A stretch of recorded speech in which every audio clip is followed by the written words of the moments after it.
Are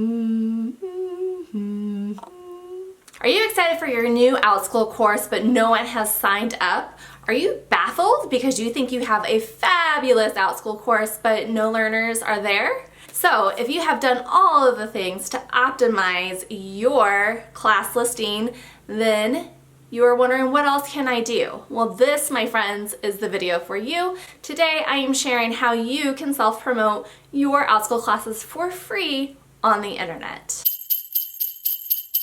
Hello, my name's Serena from sincerelyserena.com. If you are new here, don't forget you can hit that subscribe button. I love making videos, sharing my tips and tricks and inspirations on how you can be the best person that you can be. We live in the digital age and our customers, aka our parents and our students, are on social media. That is where our customers are. You can self-promote on your social media accounts in many ways. I know.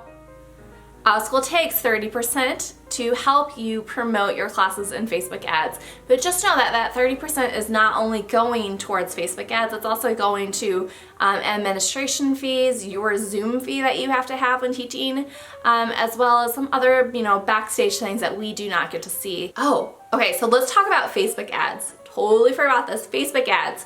Should you pay for your own Facebook ads? No, don't do it. Don't do it. It is not worth it. So if you don't know how Facebook ads work, they have like these fairies out there on like almost every single website there is out in the world. There are fairies on those websites tracking at what you as a consumer looks at. And then it tells, okay, I'm going to show these certain ads to this consumer because of their browser history. So now if you do not have your own website that has that own fairy, and I call them fairies, I don't know what it's called, but I don't know if it's a cookie or what, but if you don't have your own website and you're not able to track all of that data and tell Facebook this is my audience because of these numbers, like don't do it. One, it's a lot of money if you want to reach a lot of potential customers, and two, if you don't have the data to back it up, it's basically setting your money on fire. It's waste because your ad will not be shown to your targeted audience. So I just leave the Facebook ads to Outschool. I have seen many Outschool ads out there. They are working, they are targeting. So just, yeah, I would just don't pay for it. There are many free avenues that you can do to self-promote your classes. If you want to up your game and try to reach more customers, more followers, more learners, then you should definitely be promoting your classes on your social media accounts. So what social media accounts am I going to talk about today? I'm going to talk about the queen of social media, Facebook, but also Instagram, Pinterest, YouTube, all those places that you can be promoting your classes. So when I share my class listings on social media, or I share anybody else's class listings on social media, I always refer to Outschool's credit program. You know, the give 20, get 20? If you don't know how that credit program works, I will put in the description box a video that I have. But basically, Outschool rewards you for finding new customers for their platform. So when a new Outschool family clicks on your link and creates a profile for Outschool, Outschool will send them a $20 link. And there's instructions on how to do that, but they get $20 for any class. It does not have to be your class, but any class on the platform. Now, when they complete their very first class, then you as the referrer gets a $20 credit for any class on the Outschool platform. So I like to do this because not only am I offering something to my followers, I in return get credit for my children to take Outschool classes, which is amazing. Okay, so my first tip is to always state that you have free $20 to give out to any new Outschool family. Okay, so let's talk about the queen of social media, Facebook. Everybody and their mother is on Facebook. My 60-year-old mother is even on Facebook. So there are a ton of people on there, and so therefore there's a lot of people that you can reach. Now, where on Facebook can you share? Obviously, share onto your personal profile. And this works best if you have friends and family that are in that targeted group. Say, you have a class for 9-year-olds, it will help if you have other friends that have 9-year-olds as well. So what if you are an empty nester? So if you're an empty nester and you know other people that are in that targeted group, ask them to share it on their profiles as well. For example, if I am a grandma, but I want to be teaching preschool or school-age kids, and obviously all my kids have flown the nest, I'll ask my children to share my class links on their profiles, or I'll ask neighbors, friends and neighbors to do the same. So therefore, then you can probably reach other people. If you have shared on your personal profile, you can also create a business account for your teaching. So create a branded Facebook page and share on that as well. And then share that page to the world. So now, what about Facebook groups? You absolutely can share your class listings in Facebook groups. Be very, very, very aware of the group's policies. Some groups do not allow self-promotion. Some groups only allow certain days for self-promotions. So just make sure you don't want to be spamming people with your class profile. Okay, so you can join swap groups. So swap groups, a place to post discounted classes for potential learners. So they ask you to offer your class as either a discounted rate or a free rate. This may not be the way to go if you're really nervous about undercutting your potential, but it could also be a way that you can attract other learners as well. So most of these groups, you will have to give some type of discount in exchange for reviews. This is very good for brand new teachers that possibly do not have very many reviews on their profile. Make sure you read the group's rules before you join and before you post. Okay, so you can also post on Outschool teacher groups. I know a couple of groups that I am involved with, they have certain threads that you can post your new classes. Okay, so this is very helpful because other Outschool teachers out there have children, have students in your targeted niche, your age niche. So that could be another way to try to capture your target audience, especially if you do not have little ones at home or a community that you can share to. So you can also join Outschool parent groups. Now, be aware of these Outschool parent groups. Those are our targeted customers. You do not want to seem spammy. You do not want to seem insincere, and usually there are strict rules. I think one parent group that I am in, they specifically state that you may not share any class link unless a parent solicitly asks for it. So for example, if a parent types in, I am looking for a preschool math class, and you have a preschool math class, you can go in and post it. But please, you guys, don't just post your link. If you see a post that is vaguely like yours, please don't just post a link saying, oh, I hope so-and-so comes and joins me in class.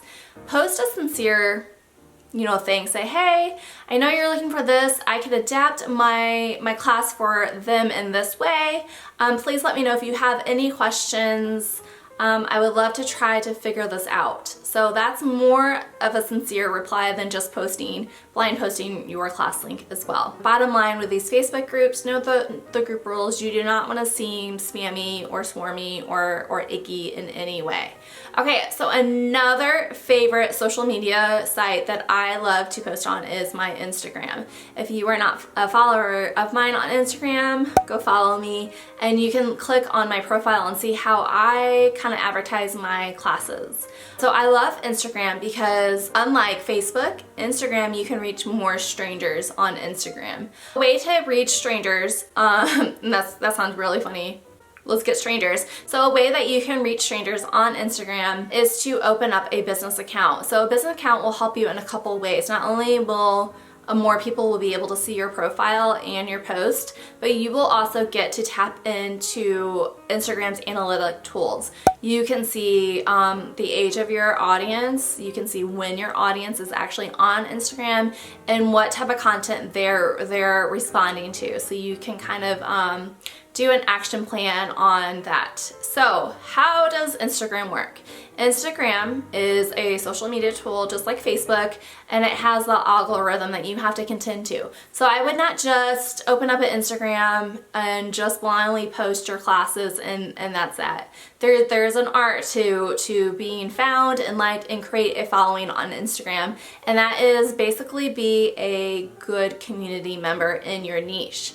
So that means to like other teachers' profiles, like other targeted hashtags profiles, comment sincerely in some of the posts that you have seen that are in your niche. So you can actually target hashtags. So Instagram users, if you guys didn't know, can follow certain hashtags. So for example, I follow hashtag stay at home mom because I am a stay at home mom and I like to look at community posts in that. So if you wanted to target hashtag stay at home moms, you would at the end of your Instagram posts put hashtag stay at home moms. So what if you have like a killer Harry Potter novel study course and you need to find learners? So the thing with Harry Potter fandom is that most likely if the parent is a fan, the child is a fan. So you can target Harry Potter hashtags like Harry Potter, hashtag Harry Potter, hashtag Harry Potter fandom, hashtag Harry Potter for kids. Do you kind of get where I'm saying?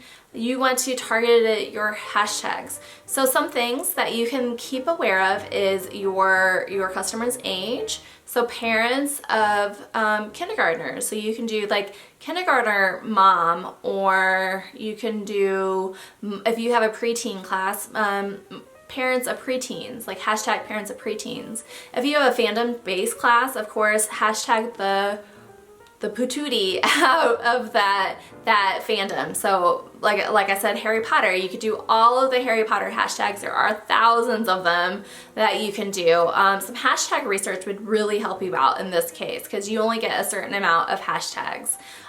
So if you are a history teacher, you can do hashtag history is cool, or hashtag history is awesome, or hashtag women of history, or some fun things that I hope you guys understand the hashtag situation. If you have any more questions, I would love to know in the comments below, and I would love to answer them for you. So another awesome social media site is Pinterest. Who is a Pinterest person? I know Pinterest was very, very big like 5 years ago. It is still big, you guys. There are even more people on Pinterest than there were 5 years ago. And did you know that you can create your own pins through your class listings in Pinterest? So that's really easy to do, and I will put a link to that video down in the description box if you need a tutorial, a step-by-step, hold in your hand tutorial to do that. But most definitely, make a couple of pins for your classes and pin them, and then ask your other friends that are on Pinterest to pin them, because if more people pin your pins, the more people it'll be shown to. Like I said, same thing with Facebook and Instagram, there's an algorithm. So if there's more people clicking into your pins, then the more likely it will be shown to the world. So for an example of this, I actually made a pin about a couple of Halloween and fall classes that are already on Outschool, which I took a poll with Navigating Outschool friends. I asked, hey, does anybody have fall and Halloween? I'm going to do a blog post and I will make a Pinterest pin and you guys can pin it. So I will show this right here, you guys. So I made that pin in the morning, and within like, I don't know, like 8 hours, it was shown to like a bazillion people. Not really a bazillion, but this amount of people in just that short amount of time. So Pinterest is a powerful marketing tool that I think is very underused in the Outschool teacher world. So definitely make your pins. So you can also go on YouTube. You know that class video that you should be, if you're not, you should be making for your classes, that class video? Upload that onto YouTube so you can show people in YouTube what a cool teacher you are and you have this class for them. So I hope you guys have found this video helpful to kind of think about how you can self-promote your classes on social media and the like. So thank you so much for watching, and I'll see you guys next time.